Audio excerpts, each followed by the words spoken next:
Hello, everyone, and welcome to another great episode of Entrepreneur Empire. And today we have a phenomenal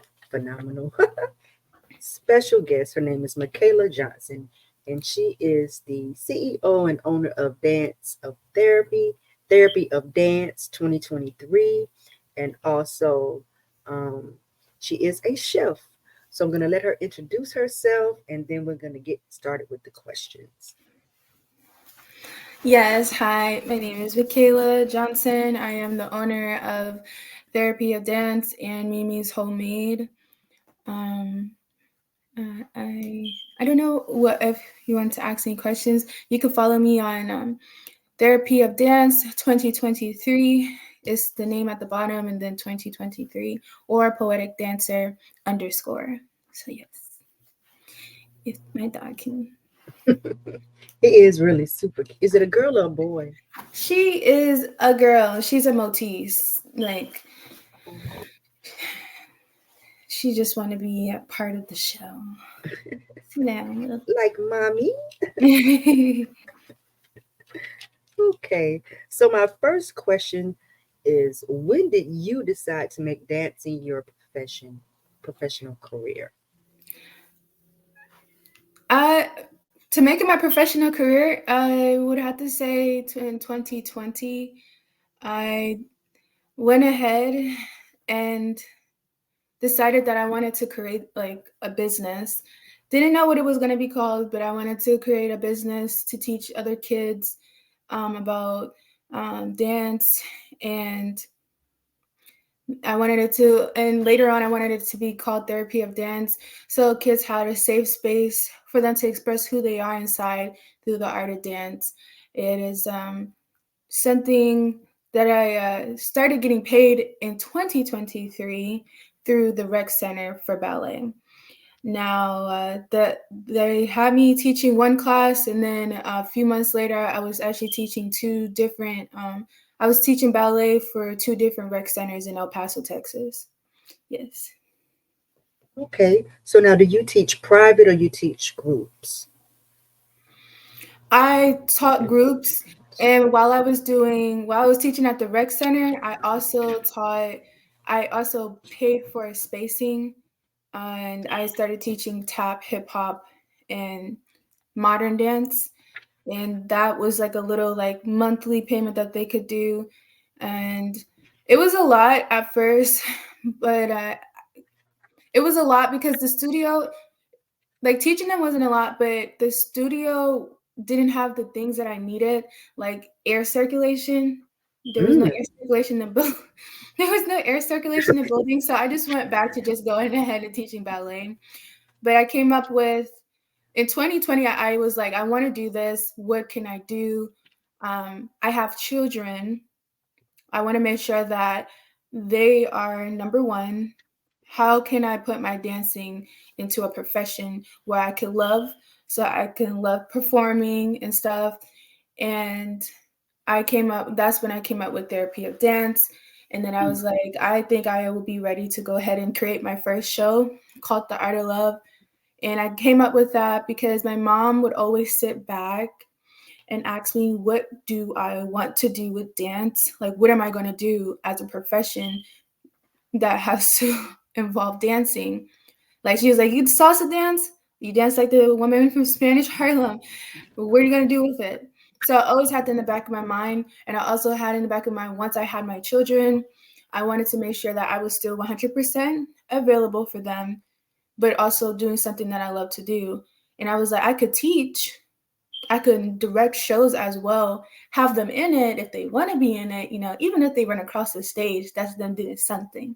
yes. And yeah, I was like, maybe I might as well just go ahead and create my own business and stuff like that.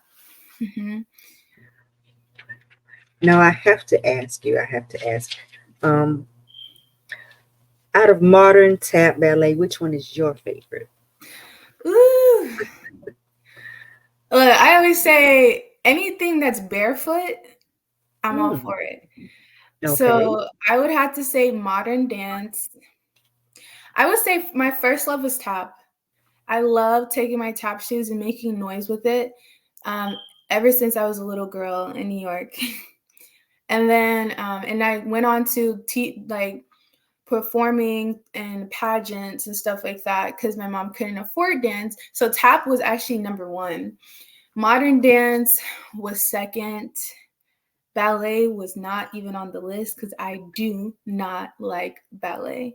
But I God has a funny way of like getting you prepared for something that you have no idea that you're going to do. And it was teaching little girls in the rec center in El Paso ballet. So I had to pull out the book, had to watch Missy Copeland, Debbie Allen, get some like inspiration to get my mental, like get prepared mentally. Because when I grew up, reason why I really didn't like ballet is because they always said that you're too big. You got to be very skinny, anorexic. That's in I a lot of ballerinas are very unhealthy. They're body shaming themselves even when they have the most beautiful figure. And I didn't want to do that. I love dance and I didn't want it to get to the point where I'm not healthy. So modern dance, I love it because the African drums, like listening to it just brings it's just like the ancestors are alive, the spirit, like making me feel like makes me feel vibrant in myself that I am where I am. So I was just about to ask you who is your top three favorite dancers of all time, but I heard you say Debbie Debbie Allen, Debbie Allen, Missy Copeland, and Savion Glover. Allen. Even Sammy Davis Jr., best tap dancer of all times. Like the way he sings, the Gregory way Hines, yes, his yes. classiness is. When he performed was very intriguing, very like breathtaking to watch. But Debbie Allen, she is such an inspiration to me. And it's funny because people think that because I'm a dancer, I'm supposed to know these people at a young age. And I'm like, I didn't know Debbie Allen until I was in my 20s, like knew about her, like went and researched about her. I knew that there was a book that I may have had on a shelf about her with her name on it. But I ended up studying her a little bit more and find out that she is also a mother who ended up doing dance later in her career, acting, directing, writing. She's triple threat. And she ended up having her own studio at 45. It wasn't like 20 in her 20s, anything. She actually worked up to that. And in her 30s, she was in what was it? Fame? I Fame. believe, yeah, Fame. She was doing the choreography for Fame, and oh my goodness, when I seen her falling and doing all the spins, I was like, girl, go on. Like, I want to be like that. So, and she's inspiring because she paved the way for African American dancers. And she also applied to, and I could get it wrong, but I do remember when I did her research, she did audition for Alvin Alley's dance company. She didn't get into it. Misty Copeland also applied for Alvin Alley. It didn't get into it. And in Misty Copeland's book, she talks about the weight, the challenge of that, and now she's on every platform possible, speaking to boys and girls and people that want to dance about this is a certain way that you can eat, a way that's healthy to eat and be fit. She said she didn't train in the gym; she trained in just ballet, like 8 hours a day, 7 days a week. She went and she committed herself to it. She looks beautiful, She beautiful, beautiful. does. She does. She does. Let's touch a little bit about the body shaping in the ballerina industry. Um, how does that make you feel, and what inspired you to want to um, teach other kids not to feel ashamed about their bodies? Well, I always in my class, I didn't have just one size. Like there were some that were more thicker, and I tell you, I believe the dancing game has really changed since the 80s. Yes. The 80s, Lizzo, she put that platform out there. I think she put that video out there with it's this show that was called I think it's like Big Girls Where You At, or I don't know, but it was like bigger women who danced, and I tell you, I can't even do some of the stuff they did and stuff like that. I can't do flips and stuff, and they're way twice the size I am. When I go into dance, I say to always love the body that you're in, because when you start to transform, I like love the body that you're in and change only for a little bit, because some may not want to change. And actually, I lost weight and then I was still body shaming myself. Like, I had dropped 20 pounds, and then I was like, my gut, my this, that. So I always tell my little girls, my lovely little girls, I tell them, love the body that you're in. You're beautiful the way you are. And I always would say, I'd be like, repeat to me. And I got this off of like, it's funny, but I got it off of what is this movie called, Help?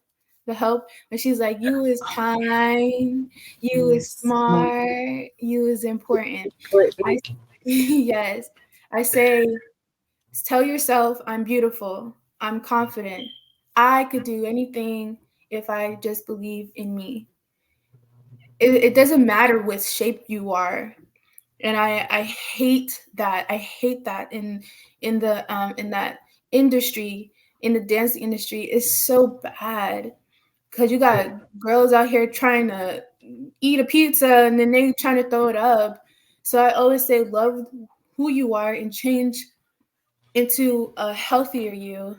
Because I do like, I'm not gonna sit here and say no, I don't agree that you have to be a certain size to dance when you're going into Broadway, but there's always something for somebody, and it doesn't have to be a small size.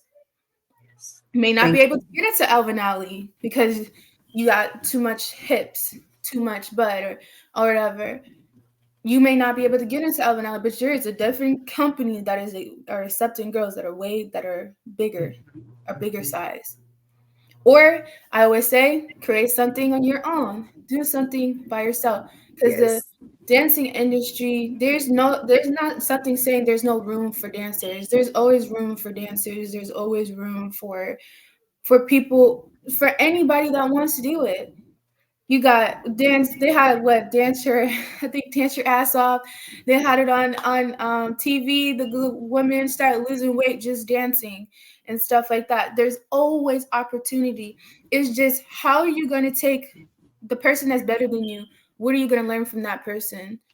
The whole thing about being a good dancer is that you're able to see what somebody else has done, take it and put it into your head and put it into your mind and create whatever you want to create it. So you're personalize it. It's just like recipes. Somebody's Yes. already made a have made a eggplant dish before. How are you going to tweak it so you can make it your own? Yes. I love that. Put your own spin, put your own Mhm. signature, your own flavor. Create it to be yours. There's nothing wrong with Yes. looking up to people, following people, but you don't bite nobody, but at the same time, create something Be for you. I humble love and that. be humble. Yes. Yes. I like, oh, I'm the best out here. No. There's always somebody that could do it better than you. Always. There is never one Debbie Allen. There's multiple Debbie Allens out there. Debbie Allen just did it Page. herself. She created her own piece. Missy Copeland has her own platform. Like, some people on Instagram who was shaming her because she was talking about the ballet emoji on the phones. They're pink. Mm. Why have more, like, I guess, black ballet shoes, like, that signifies African American shoes? Because at one time and one point there was this stigma that only white people or white women are supposed to do ballet. That's for white people, white women. That's for white dancers. No, that's why they always had the pink ballet points. then now they're coming out with diversity, different like brown ballet shoes. I love it because I grew up and I was like, why don't I have ballet shoes that match my skin Yeah. complexion? She got a platform that's really speaking about that, and it is really important for people that do dance.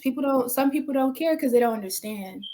They're like, we have bigger things in the world, but also we also have this kind of like a little separation. It's not as bad as it was before.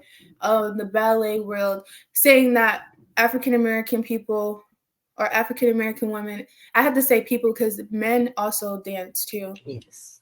Yes. African Americans are supposed to do modern dance. Caucasian people are supposed to do ballet.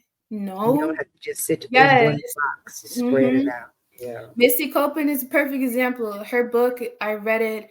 I can't remember the title of the book right now, but she had it out. I think it's Ballet Body. Mm. And I could be wrong, but she speaks about somebody telling her that she should go ahead and do um, modern dance because that's what fits her body frame or fits her skin complexion. Now she's in one of the top schools that are predominantly really just a white school, and she's teaching and inspiring little girls and stuff like that. And I love it. I love it. Yes. Yes. I think they need to take the way the body imaging thing away from not just ballet, but from modeling. There's a height thing too. You have to be a certain height, certain size, and certain weight and certain height. And that's just, there's beauty in everything. Um, so to the little girls and little boys out there, because she is correct, there are in both in ballet. Um, just believe in yourself and take those obstacles and just treat them like, uh, stepping stones. Right. Because you can make it if that's what you want to do. I truly believe in that. You said something about little dancers. Do you have a little dancer yourself? Yes, my little dancer, my little boy. He is a break dancer. That kid gets a standing ovation anywhere he goes. He dances all the time. I can remember I had to send it to you. I would like carry him. I would pick him up and I would dance with him. And I tell you, people on my Instagram, they're like, they'll be holding that baby. They'll be spinning that baby. Because like he was baby. Like he was tiny. You're not supposed to spin them around when they're babies. But I kind of had this mentality like Koreans be throwing their babies in pools and then they'd be in the Olympics. So I always take that consideration. Like I'm gonna Okay. start him off with a little with the little dancing because I danced through my pregnancy. I danced right up Mhm. until I pushed him out. And So then he when he came definitely has out, that in his DNA. Yeah. yes, And your daughter as well. Yeah. yes, and I would put him on my shoes and I would dance with him, salsa dance with him. And I remember this video, and it's the cutest video, and I can hear my mom in the background. Rest in peace, my mom.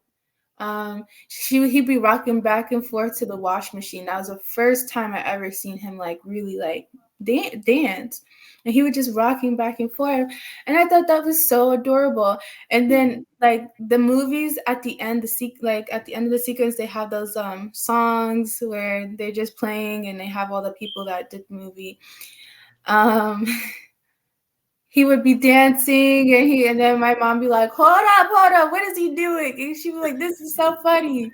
And he's like rocking and stuff like that. Then he started handstand. Reminds me of my brother, David, who used to do handstands. My family calls him my brother's kid because he looks just like his uncle. Oh, Um he would do handstands and he would start flipping and then he started spinning. And he got into that really good spin when he spins really fast and stuff. Then one day I put him on the spot and he actually landed. He's twisted on his arm, like what they do up yeah. north when they're break dancing and stuff. Yes, and I was like, what? Self. And hmm and he would He like anywhere we go, he would dance. He would dance for authority, for police officers. He would give them a fist pump. and he'd be like, "Look at this. I could show you something." And then he'll break dance in front of them, and then they'd be like, "Whoa!" So yeah, he dances. My daughter, I danced through my pregnancy with her. Very beautiful experience. Have these like pregnancy videos where my kid is really in the video. I really didn't want him to, but I kind of played it off like, yeah, that's my little son. No, I didn't want him to be in there. But my daughter, she dances, and I would salsa dance with her, and she loves for me to pick her up. It gets to the point where it's so annoying. I'm like, what did I just create? I forgot to ask you. Yes. Now, do you just teach children or teenagers or adults, or is there an age range that you stop at? So the plan is, well, in El Paso, getting paid for it, I was just teaching kids. Like I believe the youngest I taught was 3. The oldest I may have gone up to was maybe 14. But Okay. in my dance, my goal is to for therapy of dance is to teach adults and moms in particular, because I hear moms a lot say that they wish they could have learned dance. They wish they would have did that. And I'm just like, man, you're not Hmm. too old. There is no age limit or age that you have to start to dance. Just like there's no age to start piano. There's no age to start the saxophone. You just got to believe in yourself and kind of start it with something. Then you find out that if you consistently keep doing it, you end up becoming this grand like dancer. And I Yep. wanted to have that teaching with the adults. That's why in the beginning of my show, there's one piece that's just for moms. Then the rest is for kids. I don't have an age range or anything. It's open to adults and children, teenagers, so they get the experience. Okay. Tell us a little bit about the project that you have coming up next year, the So, Love of Dance. yes. The Art of Love, I created that piece because my mom had passed. It's actually a show to pave that is in is to thank those that have paved the way for my dance, Miss Bunny, who taught me dance in Long Island, Amityville, New York. Who I think she may have passed already, because I remember her. She was pretty older when she taught me. Then Miss Tracy, I got her page, then my page got blocked on Facebook. She was another dance teacher that was teaching out of my preschool in New York. For all the children, that was something that little girls and even boys looked forward to on the weekend. They would be teaching, and then they'll have a show in June every year. They will have this grand show, and they will be teaching at Copake High School. And I created this Art of Love piece in dedication to my mom. This is really for my mom, who really stood beside me, supported me through all that she like. I can't thank God for a more better mom than her, because she paid for those classes. And I tell you, I don't even want to pay for classes because they're expensive. So I do definitely appreciate her now, because I be looking at classes like, sheesh. She was like, oh my goodness, this is expensive. So the show has 7 signature dances. Mm. Dine-in theater. The goal is a dine-in theater. People are able to sit down and eat and watch the show. But I may have to change that part out because there's not places here that have both of those in one. Mm. It's to raise money. Part of that money goes towards Hero Foundation, which is one of the HIV and AIDS organizations in Atlanta. I used to do volunteer work for them, and I wanted to make sure that they continue doing their work. I feel like they're doing a good cause. UGA is funding that program as well, so I wanted to make sure that I did my part, because they deserve it. They really do. They work really hard to make sure they do stuff for the community that supports AIDS and HIV, because we do have the highest rate in the state. So I think yes, Atlanta was the highest rate. So they need more organizations. They always need more organizations, just like they have organizations for cancer. They have organizations for other diseases out there. So I wanted to make sure to support that. Um, but every dance I have in that show is supposed to tell about why I fell in love with dance. We have Lion King. We have certain parts like the beginning, the opening is it's something to sit and watch because it tells a really big story about like one of the moments of why I fell in love with modern dance and Mhm. Lion King being in Broadway, going to see the Lion King on Broadway. There's like certain parts. My son's gonna be performing a solo. I'm gonna be performing a solo. The goal is to sit 150 people. That's the goal, and to get this across the news in the radio station, and to invite Debbie Allen. I hope Debbie Allen comes. And some schools that are the signatures just the arts. Like it doesn't even have. It could be just a tech college, community college. I can't afford to go to school right now, and I didn't make a mistake going to school too young, and not knowing what I really wanted to do. And it did mess me up. Now trying to apply for college, so I'm trying to see if I can even get offered a scholarship to go to college, but also for them to see like I do have potential and what I want to do is not just talk. I walk with it. um, and the rest of the money, like part of it goes towards that, but the rest of the money goes towards raising money to create my own space, like my own dining theater. Is Ooh. if somebody was to give me a blueprint right now, I could design the whole thing from the door, the tables, the what certain things I want in the building. That's a lot of money. So the goal is to raise a certain amount. The goal is $12,000 for this event. I'm stepping in and asking for people through the community to help out. Um, and I'm asking for every kid who's trying to do it. I stop at a certain number for this event, but I need at least 25 kids, and I need about at least 15 adults. And that's the highest number going. I believe I can use more than 25 for children, and every children is free.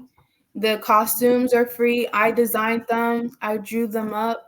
The costumes and stuff. I'm still writing, finishing up my proposal for the show. So I didn't just sit here and just saying something. It's like I put a lot of effort in writing it out, even setting out my goals, physical training for this event.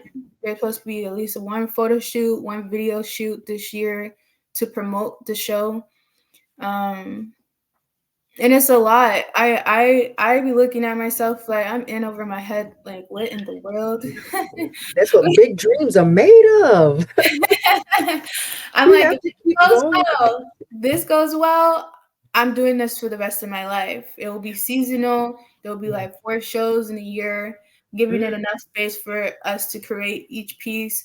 And until I can get to the goal of raising that money for that building, I'm going to continue doing that.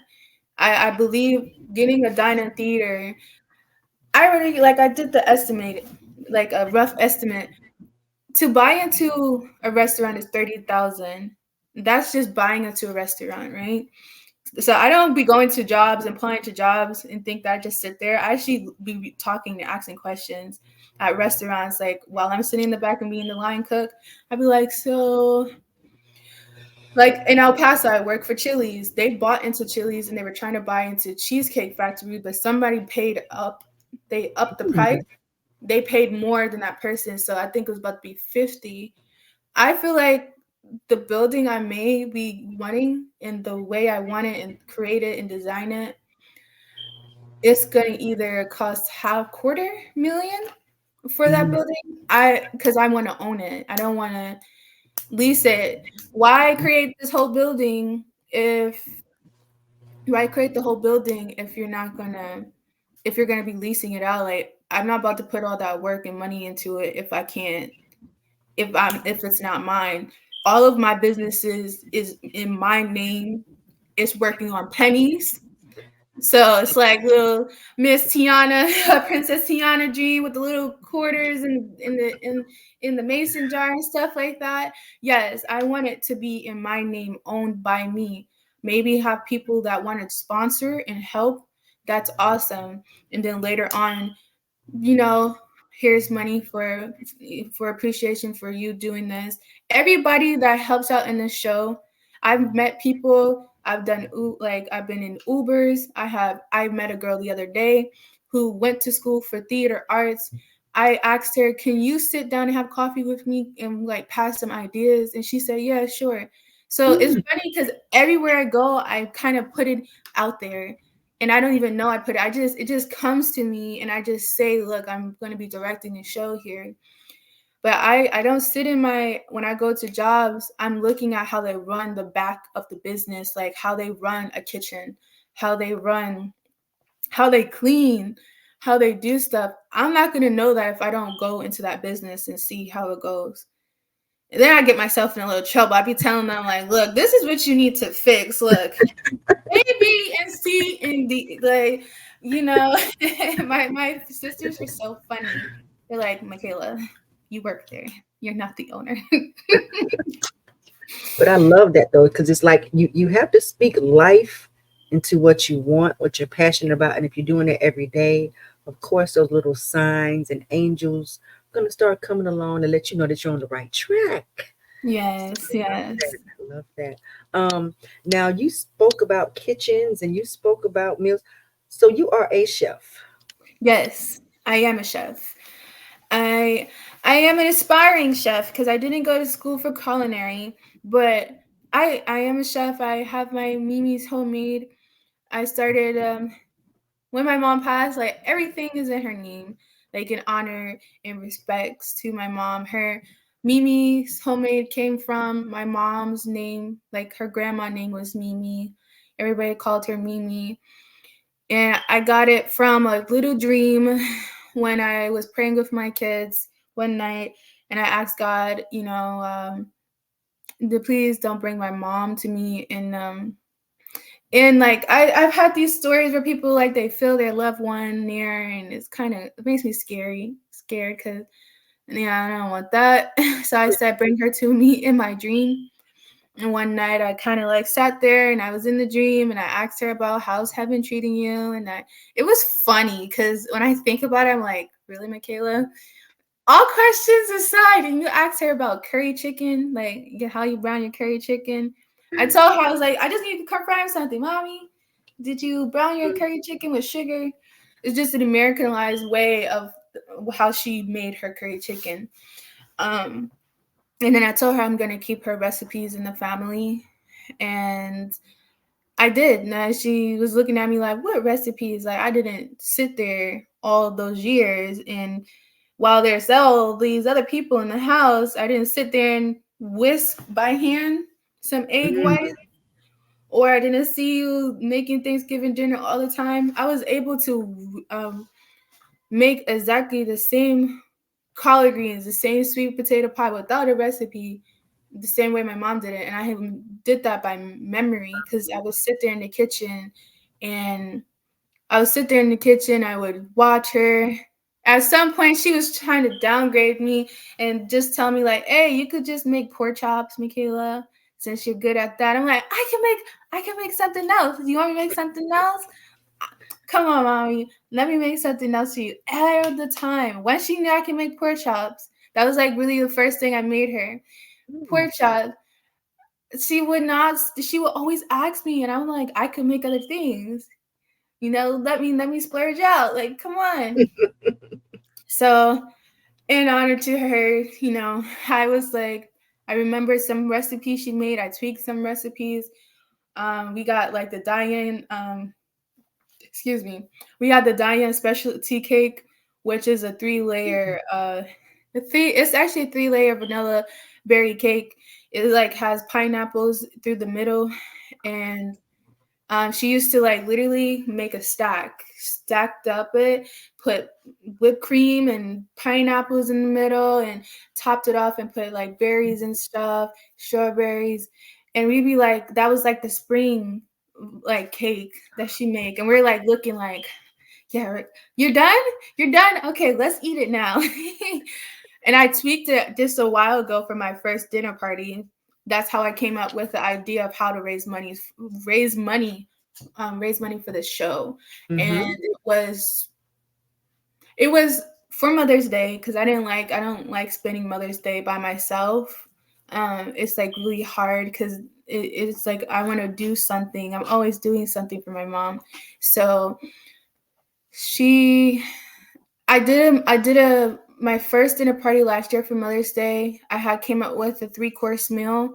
I bought everything on the table, down to professional plate wine glass. I personally picked out all the wine glasses, the water cups, came up with a centerpiece, picked out flowers, live flowers. I've asked 2 people, professional cooks, one that has been on the Food Network and one who is actually really known on Instagram, um, who is actually a chef in Chicago. He was like, "You're setting yourself up for failure," and I did fail some things, but I also was successful in They're just another. learning the experiences. That makes Yes, so um, I I did that, and I put her Diane specialty cake on there. I made a chocolate ganache. There were fails in this, um, but sense. the Diane specialty cake, I tweaked it because I realized that whipped cream melts. It will Mm, make if you're moving it okay. everywhere, it's going to melt. So you're not gonna. It's gonna. The cake's gonna slide. So I was like, what can I make? And I asked the guy from Food Network because I was asking him, how do you make a chocolate ganache cake? Like, I want a chocolate ganache. I feel like that would be awesome. So Mm-hmm. he was just like, he did say you needed like know a lot in order to even perfect that cake. And I agree. Once I did it, it's like, what? So let me ask you, what's your guilty pleasure food or comfort food for a bad day? Cornbread. Oh, that was quick. You knew what to answer. Cornbread. Cornbread is so sometimes I don't like sweets. Mm, I don't like sweets, so I I like warmth and I like butter. And I'm like, I like cake. So what can I make? Cornbread. Hands down, I can eat a pan of cornbread if somebody let me. Mhm. okay. Um, I have to ask, by you being a chef, is Yeah. there any food or ingredient that you absolutely cannot stand, and why? Any ingredient Or food? that I can't stand? Stuffing. I hate stuffing. I hate stuffing. My mom used to make that as a kid.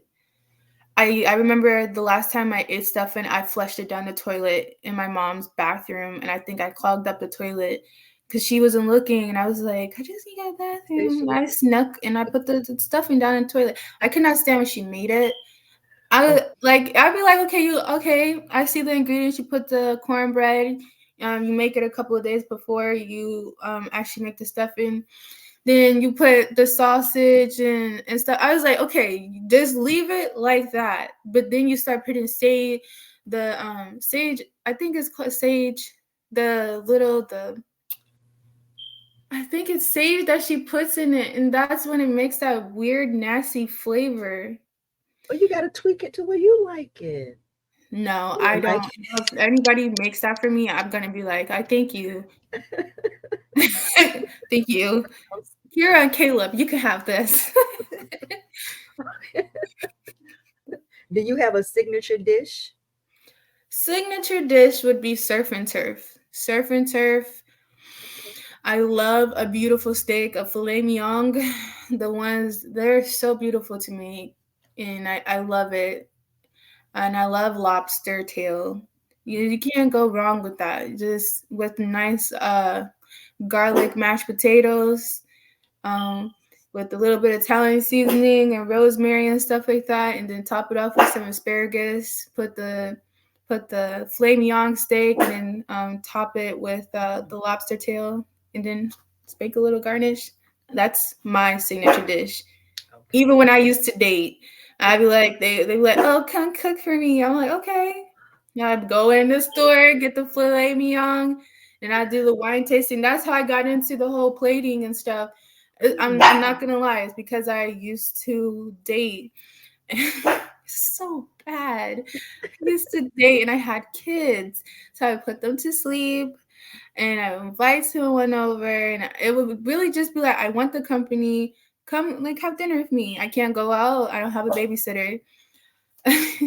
And I would do like the wine tasting. I I love a really nice wine. I like doing the wine tasting thing, like picking out wine and letting somebody try it. So, yeah. Okay, okay. So, what chefs or cuisines inspire you? Do you have a favorite chef? Gordon Ramsay and Bobby Flay. Is that his name, Bobby Flay? I feel like I swear I get his Bobby Flay, the one that has that cooking channel where people challenge him. I like Okay. Gordon Ramsay. Yeah, yeah, it is Bobby Flay. Yeah, Bobby Flay. Gordon Ramsay. I love the way he moves. He's very strict, and it takes a really strong person to handle that. I think I'd be sweating. I'd be like, you didn't even have to say anything to me. My hands are sweating. They're sweating and oh yes, sir. Like we haven't even made anything. He didn't even say anything. He'd probably say make water and I'd probably be shaking. Like what? So I like him because he wants people to have the most authentic, Yeah. they want the best experience in the restaurant made the best way possible. All his shows that he's done, like Hell's Kitchen, Hell's Hotel, was to help people build back up their business.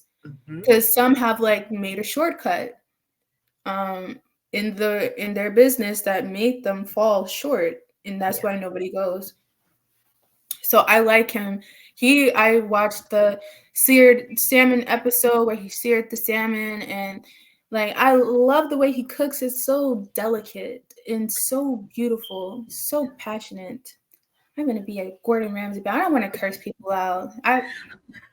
Gordon, you need to take it in your management class. You guys have to check out her Facebook page. There are some beautiful dishes on there. When I saw the way that you just had it on the plate, I was like, "Ooh, did you what Yeah, culinary school did you?" I was like, "Ooh," but now you just tell by me that it was watching. just watching.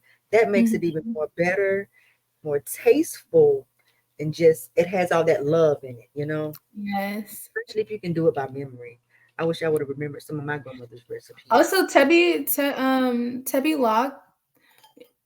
She made the book made from scratch. It was on. She told about the why. She fell in love with this Italian man.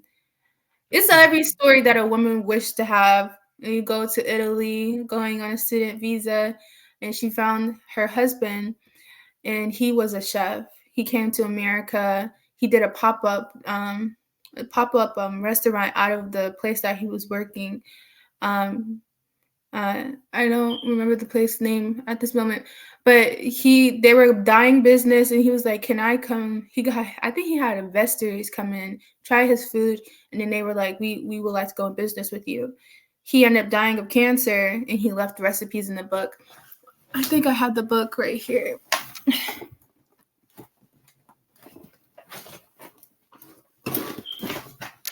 This book right here, made from scratch.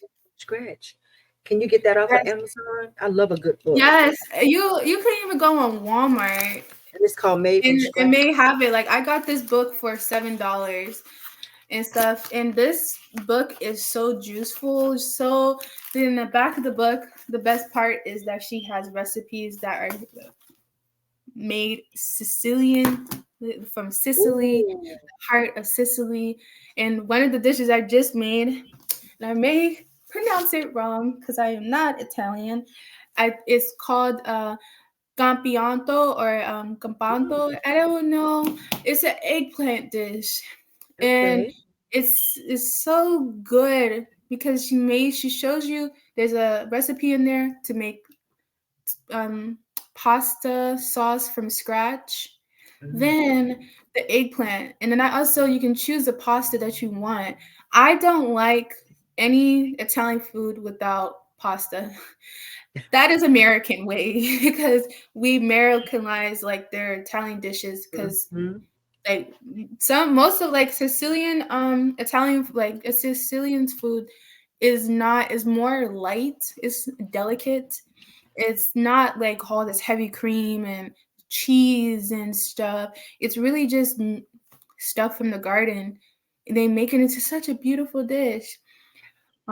So she this book is hands down one of the best books I've been reading and stuff. okay. Hmm. Let the viewers know, because you said something about the fundraising and the getting up the for your next year. How can people, and are you in Atlanta area? Are you in Atlanta?